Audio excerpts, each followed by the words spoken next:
आज यहां पर इस प्लेटफॉर्म पर कुछ ऐसा होने वाला है जो आज से पहले यहां पर पहले कभी नहीं हुआ है।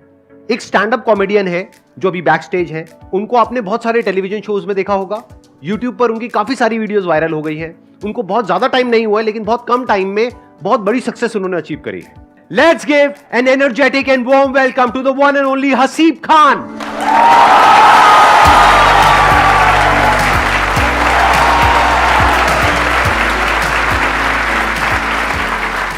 तो आज का दिन हसीब आपका है। यहां पर आप अपना परफॉर्म करिए, जो भी आप करना चाहते हैं। मैं वहां पर ऑडियंस में बैठूंगा। उसके बाद में हम लोग यहां पर बैठेंगे और डिस्कशन करेंगे कि ये जो आप करते हो किस तरीके से करते हो, क्योंकि एक बहुत बड़ी आर्ट है, ये हर एक में नहीं होती है क्वालिटी। अब ये स्टेज आपका है। Let's give a big hand for him.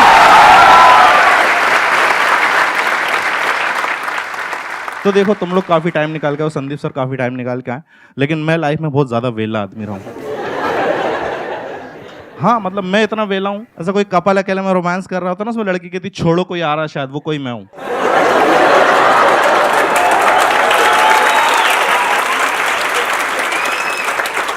तुमने कहावत सुनी, जंगल में मोर नाचा किसने देखा? कितने लोग मिडिल क्लास फैमिली बैकग्राउंड से? अच्छी बात है, तुम लोगों को पता है that you are from middle class. दिक्कत उनके साथ आती है जिनको नहीं पता होता। हाँ यार, बहुत से लोगों को नहीं, जैसे मेरे को मेरा खानदान समझ में नहीं आ रहा कि ये कौन लोग हैं जो भूखे भी नहीं मर रहे हैं और स्प्लेंडर भी नहीं खरीद पा रहे हैं।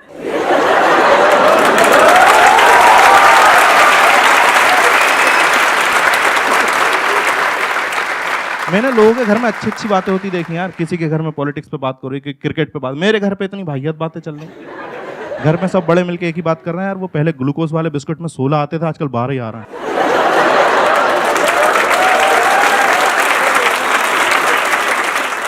और पता है लॉजिक है, जब 16 बिस्किट आते थे तो उसमें हम 8 लोग थे घर में, उसे 2-2 बांट के खाते थे। उसने 14 कर दी, हमने बहन की शादी करा दी।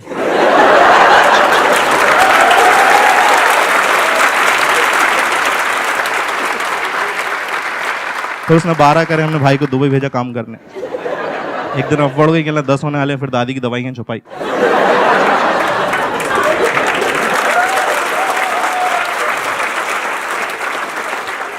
यार दादी बहुत याद आती सच में।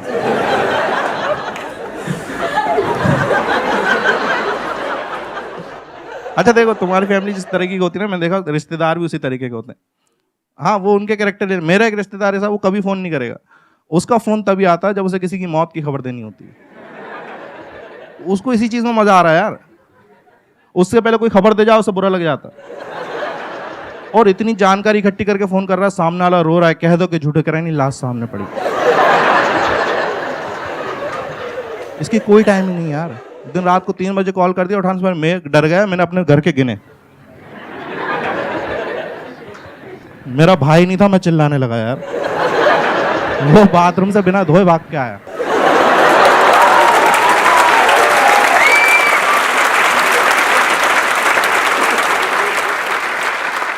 इसी से पता चल जाता है घर वाले किस तरह से ट्रीट कर रहे हैं, कि किस बैकग्राउंड से। जैसे तुमने देखा कि आजकल के बच्चे जब रोते हैं ना, तो उनके लिए खिलौने आ गए, जब रिमोट कंट्रोल कार। मेरे घर पे पता नहीं, उनका लॉजिक ही अलग।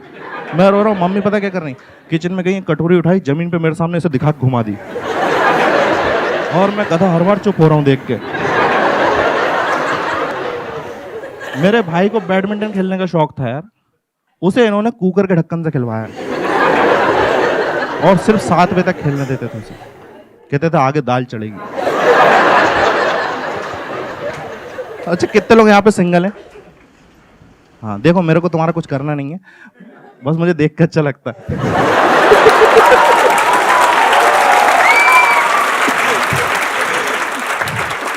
क्या मैं कुछ लोगों से तो आगे हूं।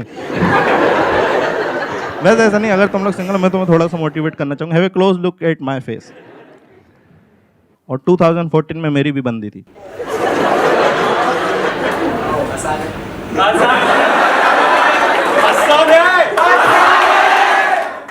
सर ने आसान है बोला, बन गई।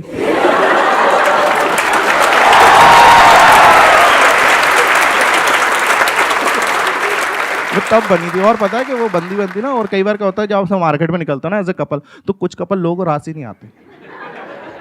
मेरा दोस्त है, वो अपनी बंदी के साथ ऐसे, उसका वेट है 120 kg, उसने बंदी बना रखी 35 kg की।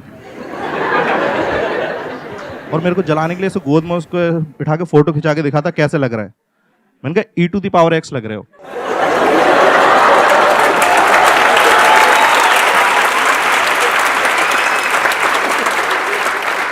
ये अलग लेवल होता है प्यार का। कहीं पे भी प्यार जाग जा रहा भाई। ताजमहल देखने गए आगरा, ताजमहल देख रहा, अंदर का शाहजहां निकल के बाहर आया, कल मुमताज को फोन लगा। फिर उस 19 साल के शाहजहां ने 17 साल की मुमताज को फोन लगाया और वो उठा ही नहीं रही। मुमताज सो रही है, उसे थोड़ी मालूम। 8 बार मैंने 11वीं बार में उठाया, मैंने बोला डेस्परेटली, मैंने कहा सुनो बहुत याद आ रही है, मुझे फ़ोन पे किस चाहिए। छोटी सी डिमांड है, तो उसने मेरे को 2 किस दिए और मैं बहुत खुश हुआ। पर 10 मिनट मेरा तब दिमाग खराब होगा जब एक मैसेज आया, उसमें लिखा था बोलो क्या कह रहे थे। उस दिन मेरे को 2 बातें पता चली। पहली ये कि इसकी मम्मी की और इसकी आवाज़ सेम है।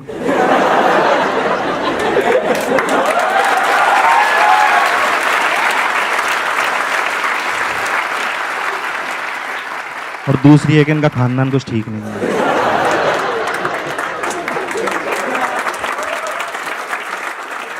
अच्छा, तुम जितने भी सिंगल लोग हो ना, तुम देखना कभी ऐसा तुम्हारी लाइफ में फीमेल इंटरेक्शन कम होता है ना, तुम्हारे दोस्त हेल्प करने के लिए आते हैं। मतलब उनका कोई ऐसा तुम्हारी गर्लफ्रेंड नहीं बनाना चाहते, बस ऐसी दिखाते हैं मदद कर रहे हैं तुम्हारी, और अजीब अजीब सलाह देंगे। खास तौर पे अगर तुम बिलो एवरेज शक्ल के हो तो तुम्हें सच बताना सलाह जरूर मिलेगी कि लड़कियां ना शक्ल नहीं दिल देखती हैं। और फिर तुम्हें 2-3 महीने अच्छा भी लगता है कि सही बात है, लड़कियां दिल देखती होंगी। फिर समझ में आता है दिल दिखता है किसका है।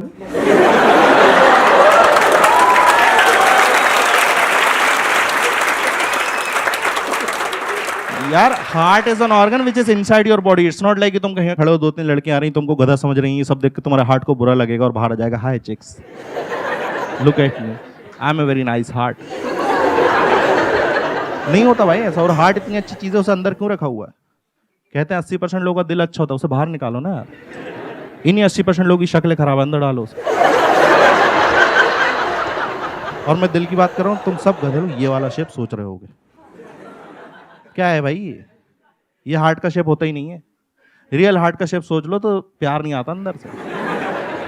इतना घटिया लगता है ना वो लगता है शादी में लगे जनरेटर की तरह।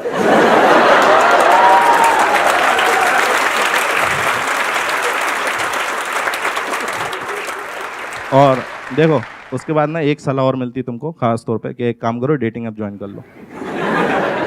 ये और मैंने देखा इतना सिंगल लड़के, कहीं कोई जमाने में इज्जत नहीं मिल रही, डेटिंग ऐप पे आती औकात जाएंगे भूल, तो फिल्टर डाल देते लड़की चाहिए 18 से 22 साल। तो जब कोई मैच नहीं आता ना, धीरे धीरे औकात पे वापस आते हैं। एक काम करो 25 की भी देखो।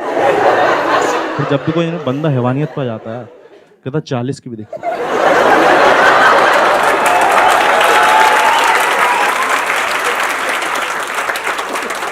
और मेरे इतने नखरी नहीं भाई, मैं डेटिंग ऐप पे सीधा से लिखता हूँ लड़की चाहिए वो भी जिंदा।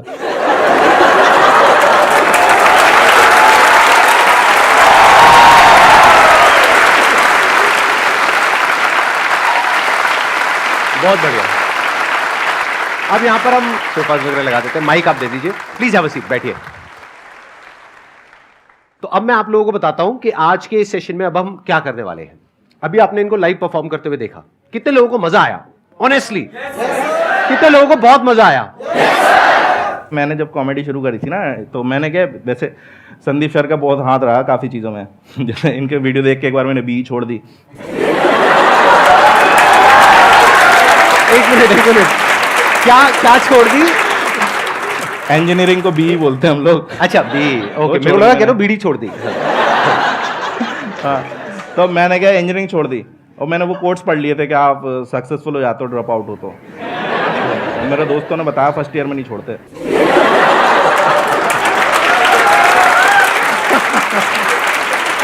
अच्छा, आप कॉलेज ड्रॉप आउट हो? हाँ, मैं दो कॉलेज से निकला हूँ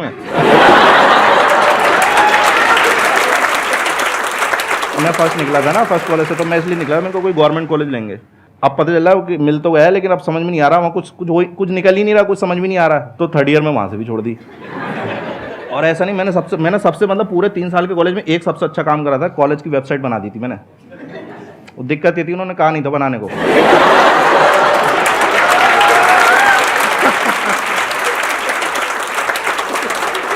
वो बदतमीजी को कराए करे, ये क्या तरीका है? डायरेक्टर की फोटो की जगह तुम्हारी फोटो क्यों है? ये क्या डायरेक्टर मैसेज में वाहियात बातें लिखी हुई है कि don't study too hard, just fall for rich girls and money will come from their father's bank account.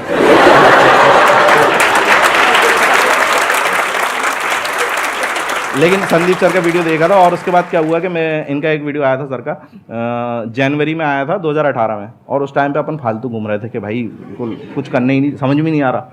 तो सर ने उसमें ये बात कही थी कि आप ना उसे उलझे हुए रहते हो लाइफ में, तो आप ऐसे 5-6 दिन का ब्रेक लो और कहीं पे वो पहाड़ों पे चले जाओ या कहीं टेरेस पे चले जाओ या कहीं पे ऐसा सोचो तो कि, और वहाँ से क्या होता है, फिर उन्होंने कहा था कि आप देखते हो ना तो बाकी की दुनिया बहुत छोटी लगती है, आपकी प्रॉब्लम फिर ऐसा लगता है इतनी बड़ी भी नहीं है प्रॉब्लम मेरी। तो मैंने वही करा, हमारे इधर वो पहाड़ में चला जाता था। अब मैं सोच रहा हूँ मेरे को करना क्या है। अब वहाँ पे क्या वो जगह सही नहीं थी थोड़ी, वहाँ कपल्स आते थे, उनके ये अकेले को बैठा हुआ है।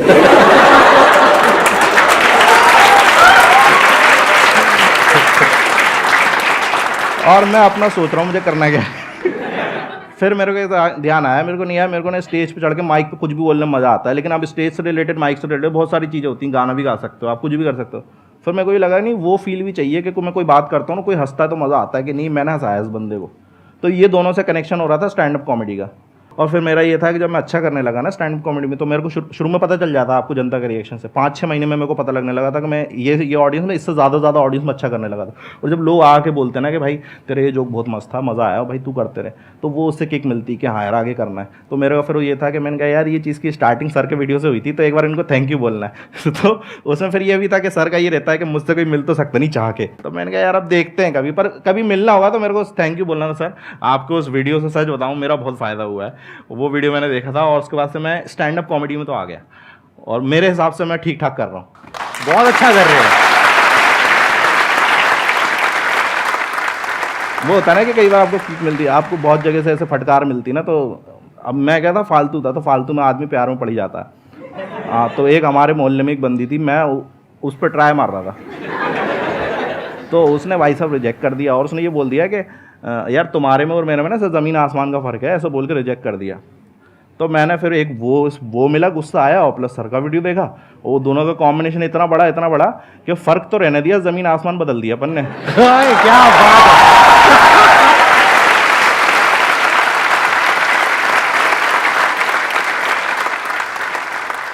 सर मेरा क्वेश्चन ये है कि स्टेप्स क्या हैं स्टैंड अप कॉमेडियन बनने के? ये आपने ना अपना ही कंपटीशन बढ़ा लिया है। हाँ, अब ये सारे स्टैंड अप कॉमेडियन बनने वाले हैं यहाँ पे। जितने मार्केट में खराब स्टैंड अप कॉमेडियन आएंगे ना, उतनी हमारी वैल्यू बढ़ती है।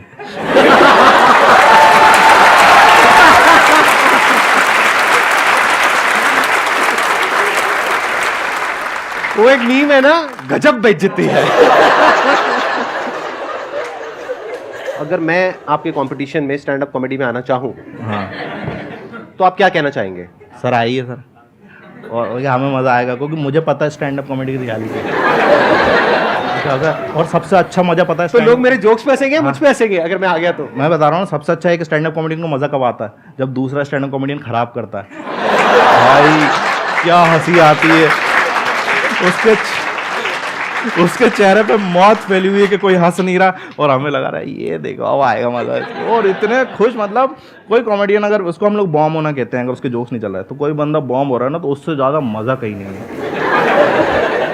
देखो सबसे पहले तो ये है कि आपने स्टैंड अप कॉमेडी करनी है, तो सबसे पहले तो अपना काम धंधा नहीं छोड़ना है आपको, कि ये नहीं कि मैंने आज ही छोड़ना जो कर रहा हूँ मैं। ये था कि मैं जब कॉमेडी करता था ना, तो कॉमेडी से एकदम से पैसा नहीं आता। अगर आप फॉर एग्जांपल उसके हिसाब सोच रहे हो उसको करियर बनाने के, उससे तो उससे एकदम से पैसा नहीं आता। और स्टैंड अप कॉमेडी में पैसा लगता बहुत है शुरू में, कि भाई आपको ट्रैवल करना, जैसे आपको फॉर एग्जांपल ओपन माइक करना है, आपने 5 मिनट लिखे, अब आपको ट्राई करने जाना है कहीं पे कि भाई मेरे को पता तो चले ये मुझे ही फनी लग रहा है, इन सबको भी फनी लग रहा है, पता चला तुम्हें फनी लग रहा है, स्टेज पे गए और वहाँ पे कोई हंसी नहीं रहा। अब आप वहाँ जाओगे, भाई आपका ट्रैवल का भी लगेगा, ठीक है, तो एक ओपन माइक तो करना नहीं है। और मैं बता रहा हूँ, मैंने 150-200 करे, यहाँ पे लोग 500-500 कर लेते हैं एक साल में, इतना है दिल्ली में, और करने ही पड़ते हैं, मतलब उसके अलावा कोई ऑप्शन ही नहीं है। तो मैंने 4 साल में फॉर एग्जांपल ये मान के चलो, अपने स्टैंड अप कॉमेडी में जब तक मैंने अपना वीडियो रिलीज़ नहीं करा था, मैंने 3.5 से 4 लाख रुपए खुद से लगा दिए थे उस शॉप से कमा के। हाँ, ये बात अलग है जब वो वीडियो आया था इतना चला कि वो उसने 1 महीने में कवर अप कर दिया उसका, लेकिन आपको शुरू में लगाने पड़ेंगे। तो कभी भी उसमें मत जाना कि यार बहुत मज़ेदार आर्ट फॉर्म होती है, तो पहले तो कुछ ऐसा काम करते रहना। प्लस बस ये है कि आपको जब लोग आके बताने लगे कि आप अच्छा करते हो, तो आपको खुद ही मज़ा आने लगता है, और आपको नहीं बताने लगे तो भी समझ में आ जाता है कि आप तो नहीं करनी है। तो कहीं कहीं पे कुछ चीज़ों को छोड़ना भी पड़ता है। कुछ कुछ मैंने स्टैंड अप कॉमेडी से देखे 4-4, 5-5, 6-6 साल से कर रहे हैं, उनको जोक तो आज भी हंसी नहीं आ रही, लेकिन वो जस्ट बिकॉज कि नहीं मोटिवेटेड रहना, अपना करियर बिगाड़ लेना। अरे कहीं कहीं समझ भी जाओ, थोड़ा रहम भी तो करो ऑडियंस पे। मेरे से एक बंदा बहुत पूछता था कि भाई कॉमेडी करनी, मैं उसको समझा रहा हूँ और वो समझ ही नहीं रहा। मैं कह रहा हूँ ऐसा ऐसा कर ले, कह रहे ये तो पता है मेरे को, आप तो ये बताओ। फिर दूसरा ये तो पता, और वो 6-3 महीना उसको ऐसा समझाया ना कि वो कॉमेडी छोड़ के केक बनाता है आजकल।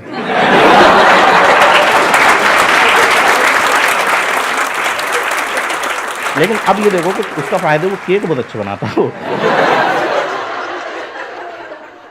ये जो आर्ट है ना, ये एक पूरा का पूरा इसका एक प्रोसेस होता है, वो दिखता नहीं है आप लोगों को। आप लोगों को लगता है कि मतलब स्टैंड अप कॉमेडी मतलब जैसे हम ग्रुप में बैठे हैं और हंसा रहे हैं, वो एक अलग चीज है, और यहाँ पे स्टेज पे आकर के परफॉर्म करना वो एक अलग चीज है। उसमें पूरा एक बिल्डअप होता है कि पहले क्यूरोसिटी क्रिएट करनी होती है, फिर एकदम से वो लैंड करता है, जो अनएक्सपेक्टेड होता है तब हंसी आती है। हाँ, तो इसको आप सीख भी सकते हो, जो वर्ल्ड के बेस्ट स्टैंड अप कॉमेडियंस है उन लोगों से, उनकी बुक्स मिलेंगी आपको। मैंने तो पढ़ी थी एक बुक, जैसे नाम ले सकते हैं बुक का क्या? हाँ हाँ प्लीज प्लीज। हाँ, एक कॉमेडी बाइबल करके जूडी कार्टर की, तो वो बुक पढ़ी थी मैंने, शुरू में ही ले ली थी। मेरे को ये था कि मैं वो था ना, मैं भोपाल से हूँ, तो मैं खराब कर रहा हूँ, तो मुझे जिनसे पूछ रहा हूँ मुझसे भी खराब कर रहे हैं। तो मैंने कहा बुक ही खरीद लो, क्योंकि अब दिल्ली में तो बड़े बड़े कॉमेडी साथ में मिल जाएंगे आपको। लाइक वो जो बंदा 10 साल से कर रहा है वो भी बगल में बैठा है, सेम लाइनअप में आपके, वो परफॉर्म करने वाला फिर आप करने वाला। वहाँ ऐसा था ही नहीं, तो मैंने बुक खरीदी। तो मेरे जो शुरू के सवाल थे ना, बहुत होते हैं स्टैंड अप कॉमेडी, उनको लगता है यार फट से मिल जाए चीज़, क्योंकि है इतनी वो अट्रैक्टिंग इतनी है कि भाई फट से मिल जाए, तो उनके सवाल इतने होते हैं। तो मैंने जब वो बुक पढ़ी ना, मेरे बहुत से मन के सवाल तो वहीं सॉल्व हो गए थे।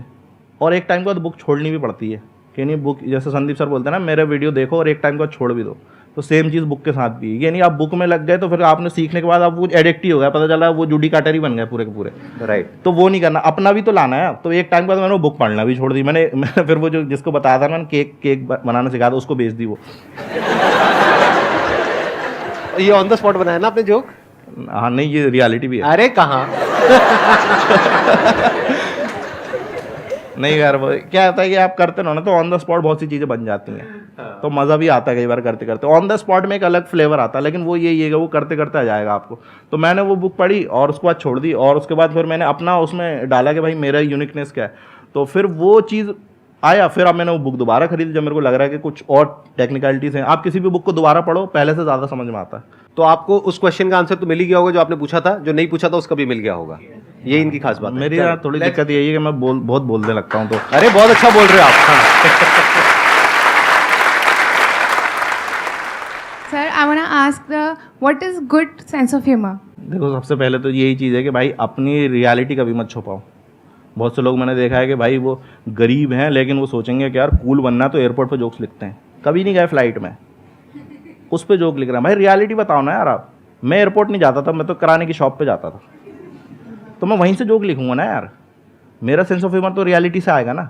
जब तक आपके साथ वो चीज़ हुई नहीं, आप जैसे फॉर एग्जांपल मैं अगर बात कर रहा हूँ कि मेरी गर्लफ्रेंड के बारे में मैं 1.5 घंटे जोक करता हूँ, अब मेरी गर्लफ्रेंड ही नहीं होती तो मैं ऐसे ही बोलता जाता क्या? तो उसके लिए गर्लफ्रेंड होना भी तो जरूरी है भाई। तो इसका मतलब थी आपकी एक्चुअल में?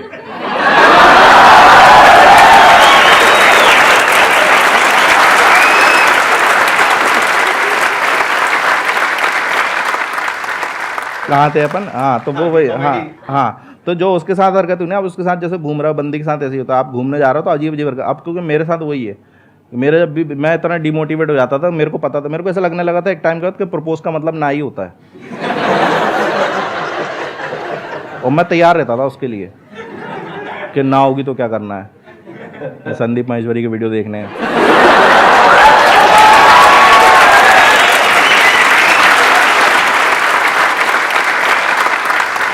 तो जब वो चीज़ें हुई ना, वो सारी मैंने शो में डाल दी कि बिल्कुल रियलिटी। अब वो भी देख के ऐसे गुस्सा कर रही होती है। मेरे साथ यही है, मेरे साथ कोई भी चीट वीट करता ना, मैं उस पर जोक लिख देता हूँ। वो भाई साहब मुझे बस ही देना, मुझे पता है उनके माइंड में जोक्स आ रहे होंगे। मेरी 6 महीने के लिए अपने एक अगले शो में। अरे सर, आप पे भी है, मैं पे बता रहा हूँ। संदीप सर तो बहुत मोटिवेट कर देते हैं। एक बार उनका कोई सेशन आता है, इसमें कहता है कि भगवान कहीं और नहीं, आप ही हो, आपके अंदर ही भगवान है। मैंने कहा सही है यार, ये तो मैं बैठा हुआ है। मैंने कहा सही है यार, मतलब वीडियो देख के एकदम बैठा हुआ खोया हुआ। मैंने कहा भगवान है यार अपन तो।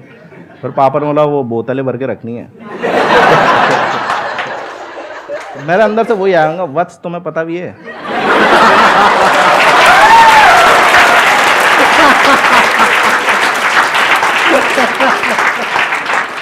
कि तुम किससे बातें कर रहे हो। उस दिन मुझे पता चला जो बड़ा वाला लठ होता है ना, वो एड़ी पे बहुत जोर का लगता है।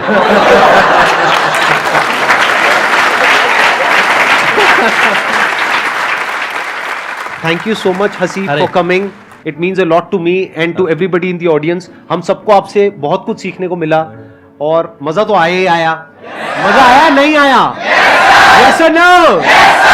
तो आगे भी ऐसे ही मजा आता रहेगा, अलग अलग गेस्ट आएंगे यहाँ पर। मेरे को ऐसे मिलके थैंक यू बोलना था, मेरे को ये नहीं पता था मैं गेस्ट ही आ जाऊंगा, तो मेरे को बहुत अच्छा लग रहा है। Thank you so